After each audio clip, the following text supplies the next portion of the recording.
18-nyhederne. God aften. I Genève udviklede FN's racismekonference sig her i eftermiddag dramatisk, da en række vestlige landes delegationer udvandrede.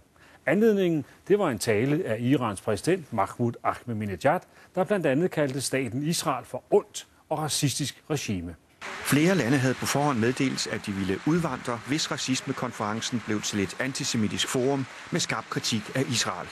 Det var i deres øjne præcis, hvad der skete, da Irans præsident kaldte Israel racistisk og kritiserede FN's rolle i etableringen af landet. Europa, Amerika و سایر کشورها به سرزمین آنان منتقل کردند و یک حکومت کاملا نژاد پرست را در سرزمین اشغالی فلسطین برپا کردند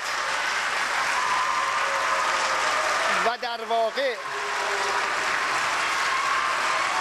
Omkring 40 diplomater fra en række vestlige lande forlod salen, uden at det fik Ahmadinejad til at afbryde sin tale. Blandt dem, der udvandrede, var den danske delegation. Alle vendte dog tilbage, efter at den iranske præsident havde forladt podiet. Og den danske udvandring var faktisk planlagt på forhånd i en koordineret aktion. Vi vil ikke være en del af et cirkus. Danmark var sammen med andre vestlige lande på vagt under Ahmadinejads tale. Det var blevet aftalt i forvejen. Det besluttede vi i går aftes, at de skulle gå, hvis han begyndte at folde sig ud, som han har gjort. Og det har de gjort, og det synes jeg er fint og rigtigt. Den danske delegation forlader kun konferencen kortvarigt. Delegationen er på plads igen, når næste taler går på. Men Dansk Folkeparti mener slet ikke, at Danmark skal deltage.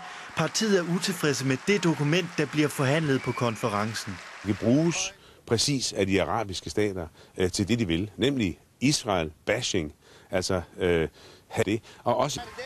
Konferencen fortsætter de kommende 4 dage.